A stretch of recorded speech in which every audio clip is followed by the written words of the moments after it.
Olá, bem-vindo ao nosso estudo no curso Sem Fé de Cristo. Nós vamos dar início à nossa aula de hoje na lição de número 13, que fala sobre salvação, condenação e reencarnação. Mas antes queria fazer uma oração com você, tá bom? Querido e soberano Pai, em nome do Senhor Jesus Cristo, invocamos agora a presença do Teu Santo Espírito sobre nossas vidas. Nos dá sabedoria, nos dá graça no aprendizado da Tua palavra. Esteja conosco, ordena o Teu anjo a nosso respeito. Eu nos cubro com o Teu sangue, abençoe também essa pessoa que está vendo esse áudio do outro lado.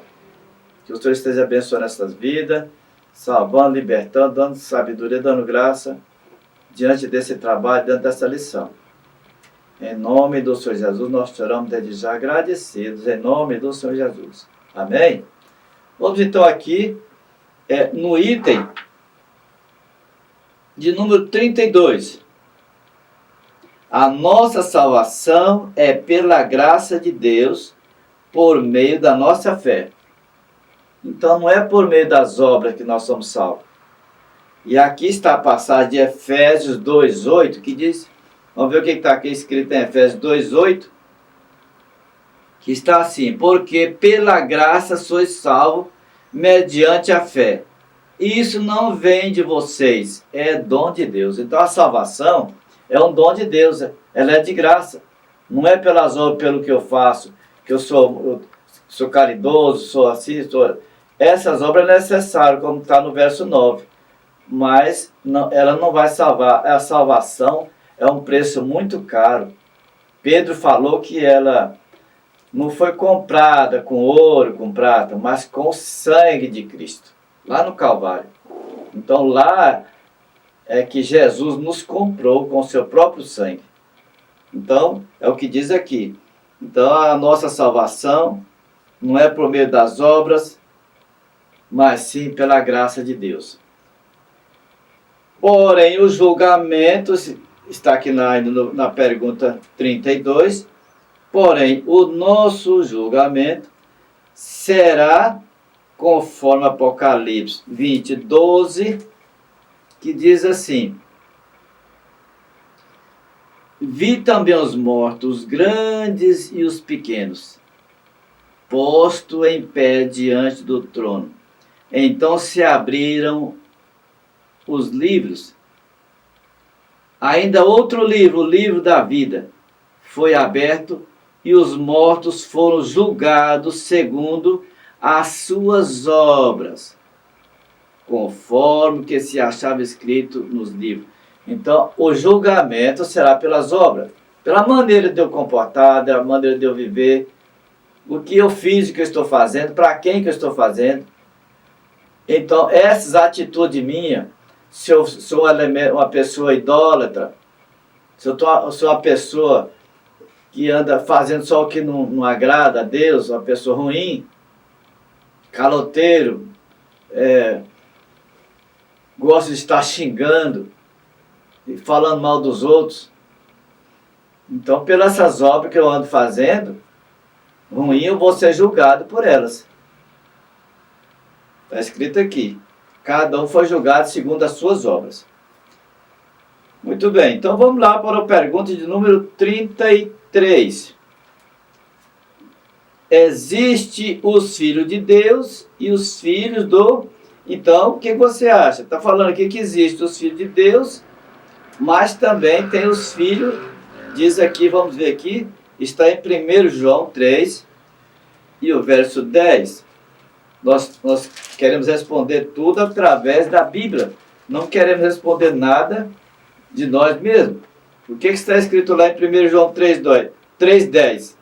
Então a pergunta é, olha bem, o segredo desse estudo está em você entender bem a pergunta. A pergunta é, existe os filhos de Deus e os filhos do... Vamos ver. Nisto são conhecidos, manifestos os filhos de Deus e os filhos do diabo. Todo aquele que não procede, que não pratica a justiça, não procede de Deus, nem aquele que ama aquele que não ama a seu irmão. Então diz aqui que tem os filhos de Deus e os filhos do diabo. Então, a pergunta é, existe os filhos de Deus, existe também os filhos do diabo. Ainda que em João 8:44, eu gostaria que você estivesse abrindo a sua Bíblia, porque nós não queremos fazer esse estudo baseado em nós mesmos, mas baseado na Bíblia. Nós não queremos basear em filosofia, em livros, em outras fontes, mas na palavra de Deus, da Bíblia Sagrada. João 8:44, vamos ver o que diz lá. Diz assim, vocês são do diabo, que é o vosso pai, e quereis satisfazer o desejo, o seu desejo. Ele foi homicida desde o princípio, e jamais se firmou na verdade, porque nele não há verdade. Quando ele profere mentira, fala do que ele é próprio, porque é mentiroso e pai da mentira. Então aqui está falando que Jesus está falando aqui para aqueles escribas, para esses fariseus, que eles são filhos do diabo.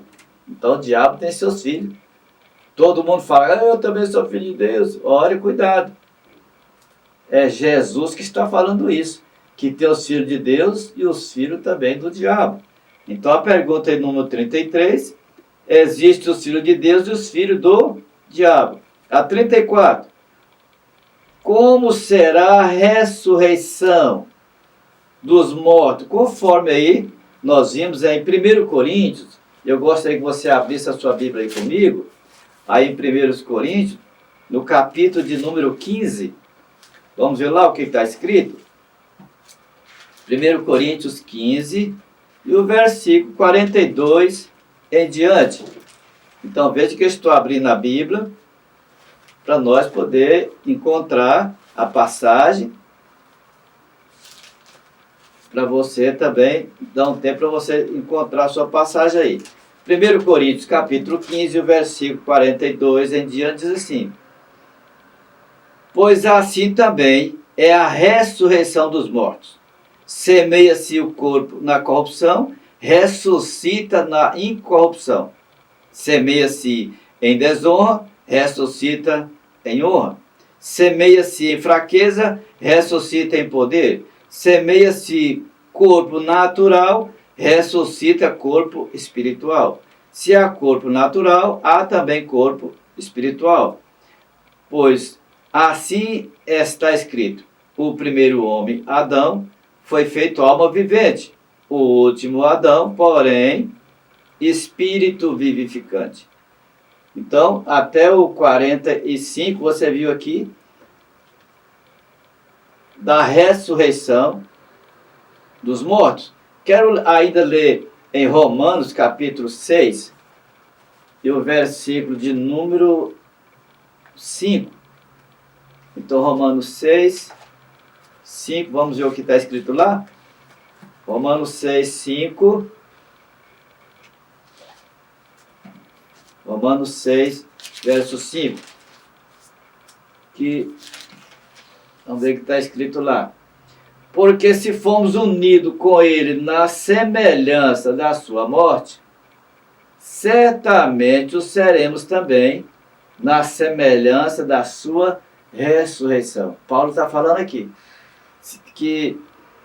porque se fomos unidos a Cristo na semelhança da sua morte, certamente também seremos também na sua ressurreição. Ou seja, igual a de Cristo, né? Então, como será a ressurreição dos mortos? É igual a de Jesus.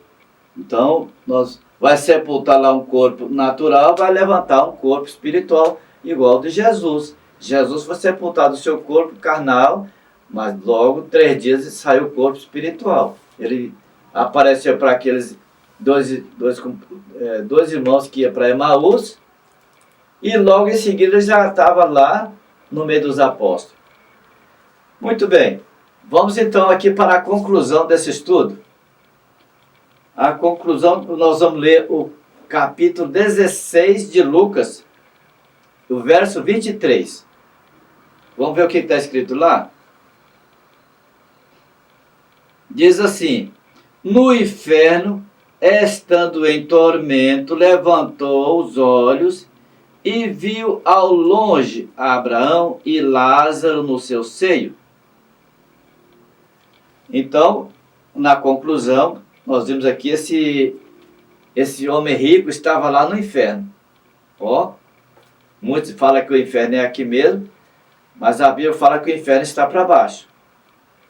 O inferno é um lugar de tormento onde os condenados irão permanecer até o dia do juízo final.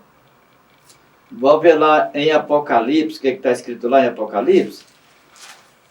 Apocalipse, capítulo 20, o versículo 13. Vamos ver o que está lá. Apocalipse 20, verso 13, que diz assim. Vou começar do 12. Vi também os mortos, os grandes e os pequenos, posto em pé diante do trono. Então se abriram os livros. Ainda outro livro, o livro da vida, foi aberto. E os mortos foram julgados segundo as suas obras, conforme o que se achava escrito nos livros. O verso 13. Deu o mar os mortos que nele estava, a morte e o além, ou o inferno, entregaram os mortos que nele havia, e foram julgados um por um, segundo as suas obras.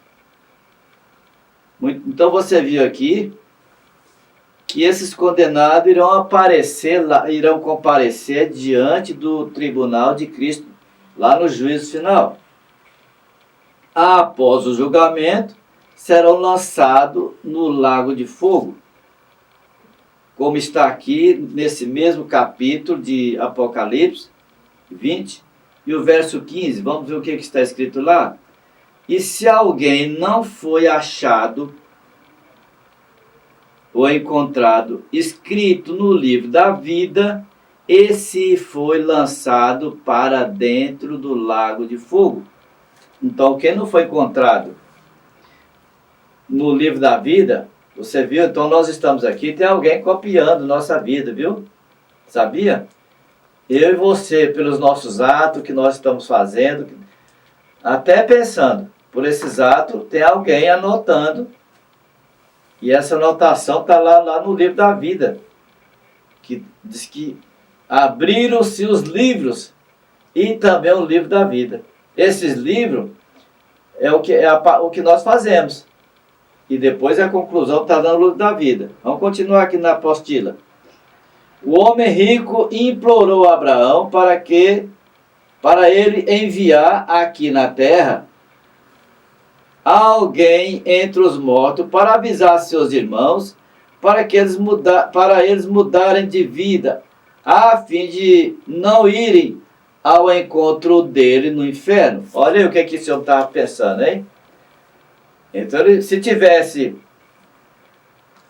no Espiritismo que fosse pessoas que você pudesse invocar lá o seu pai, a sua mãe, o seu parente, esse homem podia ter descido lá no centro e falar, olha, eu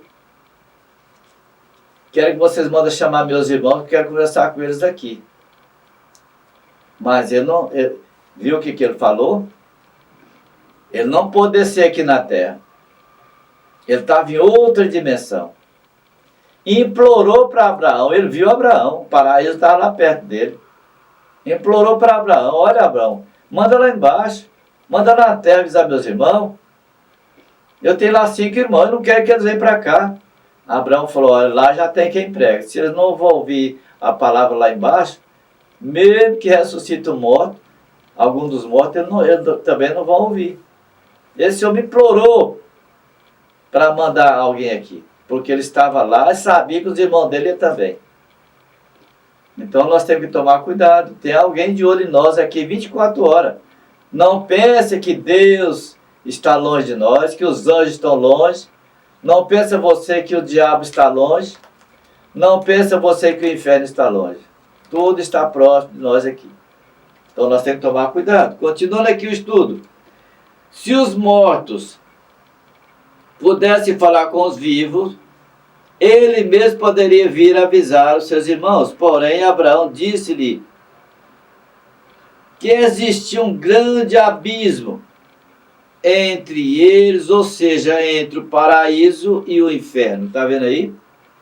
Então o próprio Abraão falou, tem um grande abismo entre eu e vocês aí, que não dá para mim chegar aí. Assim também tem um grande abismo entre a terra e o espírito que está morto. Ou seja, o espírito que está lá no inferno, ou que esteja no paraíso. Aqui nós estamos em uma outra dimensão. Tem essa dimensão da terra, tem a dimensão onde estão esses demônios, com essas almas que estão também no inferno. E tem também uma outra dimensão onde estão os anjos de Deus, está o paraíso, né? Então tem várias dimensões, talvez dentro da nossa própria dimensão. Mas quem está aqui, por exemplo, eu não posso falar com quem morreu, e nem quem morreu pode vir falar comigo. Nem falar lá no paraíso. Então você viu aí? Porque esse paraíso, quando Jesus chegou aqui, Jesus já levou ele para o terceiro céu. Então nós vimos aqui que esse homem estava no inferno e lutou para ver se Abraão mandava alguém, porque eu não podia vir. Então quando você está lá no centro, ou alguma pessoa falando que é o parente dele, ou seu parente que está falando, cuidado. A Bíblia fala que os mortos caíram no esquecimento e a favor dos vivos, dos mortos não pode interceder. O diabo, ele imita todo mundo. Ele imita seu pai, imita o cachorro, imita o papagaio. Eles são peritos em enganar a voz e em tudo. Então, cuidado. Você pensa que é um espírito de luz e é um demônio. Vamos continuar aqui a revista. Isso confirma em Hebreus 9, 27, que o homem está ordenado a morrer uma só vez. Então diz assim, e depois ele segue o seu caminho, ou destino, que ele escolheu aqui na terra. Então, ele está ordenado a morrer uma só vez, vindo depois do juízo. Ele vai conforme o que ele fez aqui, o julgamento dele. Quando ele sai daqui, ele já sai para o caminho correto. Não adianta rezar missa, rezar para fulano, beltrano depois de morto. É aqui em vida que ele tem que procurar o destino dele. Eu não conhecia Jesus, não conhecia a Bíblia. E eu tinha medo de morrer e não saber para onde é que eu estava indo. Mas o que eu fiz? Eu comecei a rezar a Maria, Santa Maria, eu creio em Deus Pai, Savainha, o Pai Nosso. Olha, eu tinha 7 santos, ou 8. Eu ofereci para todos esses santos. Mas de tantas pessoas falar que eu estava no inferno, se eu morresse eu ia para o inferno, eu comecei a pensar comigo mesmo. Será que se eu morrer hoje, eu vou para o céu? Para onde é que eu vou?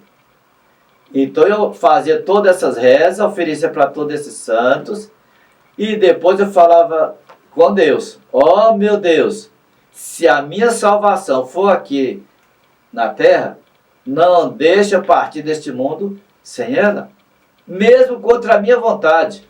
Ó, eu fiz isso por espaço de uns 2 meses, e a resposta veio, e é por isso que eu estou aqui.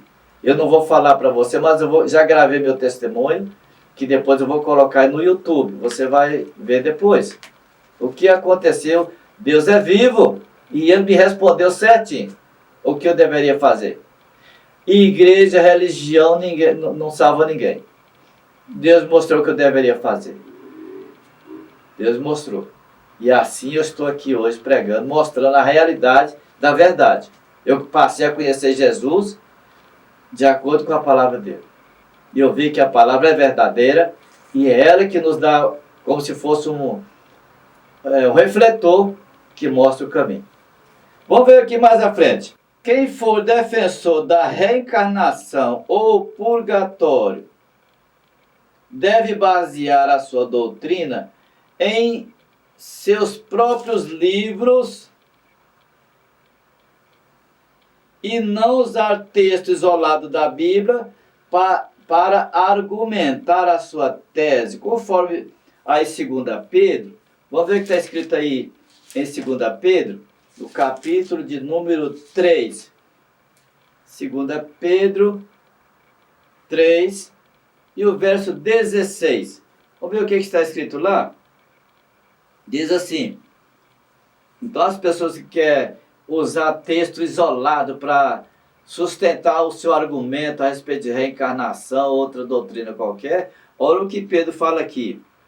Ao falar acerca desses assuntos, como de fato costuma fazer em todas as suas epístolas, quer dizer, Paulo, nas quais há certas coisas difíceis de entender. Ele está falando das cartas de Paulo, que tinha muitos que era difícil de entender.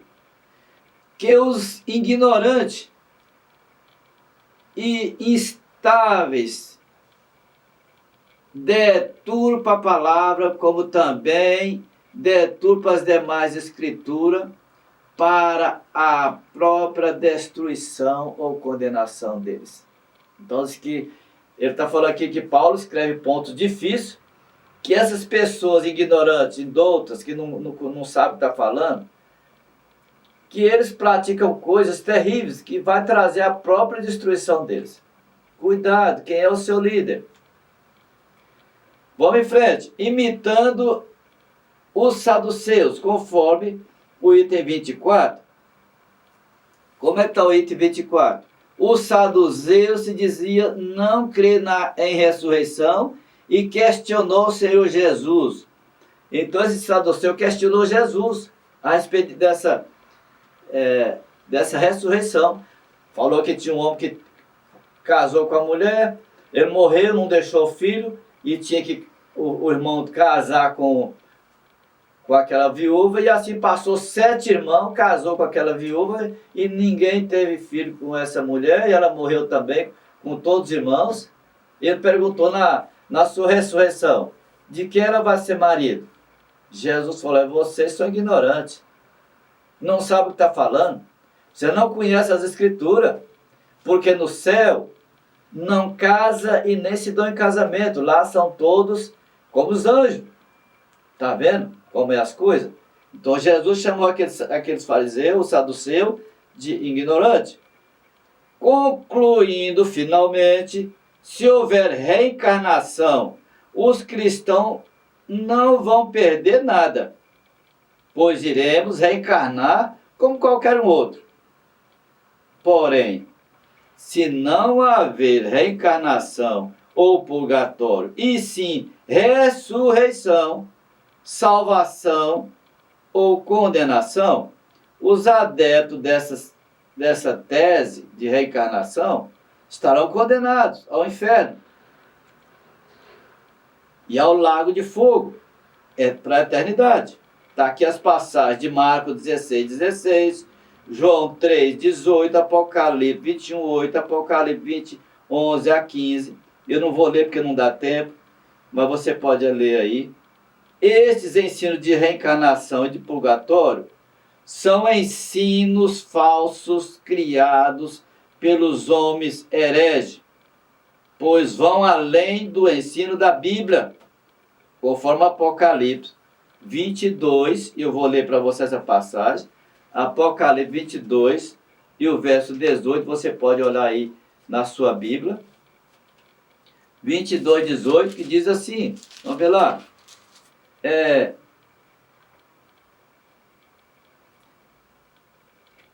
eu a todo aquele que ouve as palavras da profecia deste livro, testifico, é Jesus que está falando, se alguém lhe fizer qualquer acréscimo, Deus lhe acrescentará os flagelos escritos neste livro.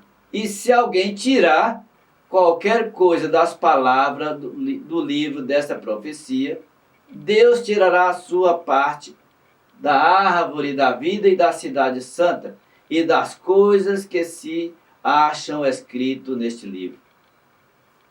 Jesus que está falando, se alguém acrescentar ou tirar, e nós estamos vendo aí alguém querendo fazer nova Bíblia, porque diz que não corresponde aos desejos da sociedade de hoje, A sociedade de hoje tem que consertar de vida. Sodoma e Gomorra foi destruída porque não conhecia Deus nem a palavra dele. Nós já estamos como Sodoma e Gomorra, os dias de hoje. Nós não tem, a Bíblia não tem que estar aparelhando para satisfazer os desejos de quem quer que seja.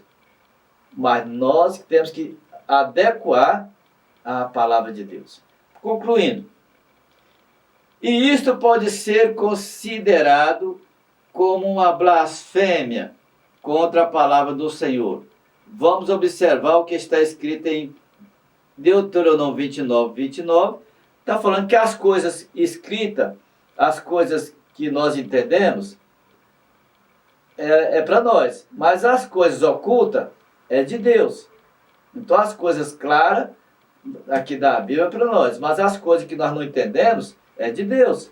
Então nós não podemos querer aprofundar nas coisas que nós não entendemos, porque vai sair coisa errada. Já está escrito aqui em Deuteronômio 29.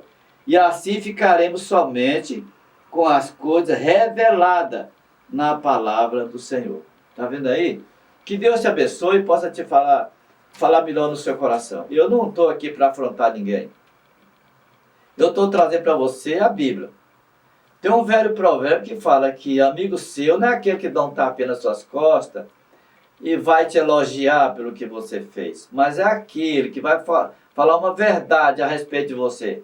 Os seus defeitos, os seus problemas, vai contar para você. Embora você vai chorar, vai gritar, vai querer matar ele, mas aquelas palavras de verdade vai ficar no seu coração. Eu estou trazendo para você a revelação da Bíblia. Eu não tenho outro livro aqui a não ser a Bíblia. A palavra diz que ela, lá em Salmo 105, 119, verso 105, que a Bíblia é uma lâmpada. Ela é luz para o nosso caminho. É nela que nós devemos confiar. E não ficar vendo o livro revelado de espírito enganador do outro lado da eternidade. Toma cuidado com esse livro revelado de outros espíritos que não seja de Deus, que não seja a Bíblia Sagrada. Que Deus lhe abençoe e que você possa olhar isso aqui não irado ou blasfemando. Não, se você não gostou, que Deus lhe abençoe. Eu quero que Deus te abençoe. Seja feliz. Eu não estou aqui para mudar ninguém de religião. Eu estou aqui para esclarecer para você uma verdade que está por aí, ninguém talvez não fala. Eu quero orar com você agora. Muito obrigado por você ter me tolerado, me ouvido até aqui. Meu desejo é que eu e você um dia encontraremos lá na glória e você vai testemunhar a respeito desse estudo, se você der crédito. Bem-aventurado aqueles que dão crédito à palavra do Senhor e não escandaliza. Querido e soberano Pai, em cuja presença nos encontramos nesse momento. Obrigado por esse momento tão precioso que passamos aqui em torno da Tua palavra. Pai, vem selar essa palavra viva em nossos corações. Nos ajuda a ser cumpridores da Tua palavra, Senhor, não somente ouvintes. Nós não vemos estar vasculhando outros livros, outras fontes que não vêm do Senhor. Mas que possamos estar ligados, firmados, alicerçados na Tua palavra. Nos ajuda, Pai, a viver de acordo com a Tua palavra santa. Visita essas pessoas que estão ouvindo ou vendo esse vídeo. O Senhor esteja alcançando a fé, a vida de cada um. Oh, Senhor, não deixe que essas vidas venham para partir deste mundo sem a Tua salvação. Que o Senhor fala melhor nos corações de cada um. Repreende toda enfermidade, toda cegueira espiritual, toda obra satânica que esteja escravizando esta vida. Que o Senhor esteja libertando agora, salvando, trazendo refrigério sobre cada um. Muito obrigado, Senhor. Assim eu te peço desde já e te agradeço. Em nome do Senhor Jesus Cristo, que reina hoje e eternamente. Amém? Que Deus lhe abençoe. Até a próxima, se Deus assim nos permitir.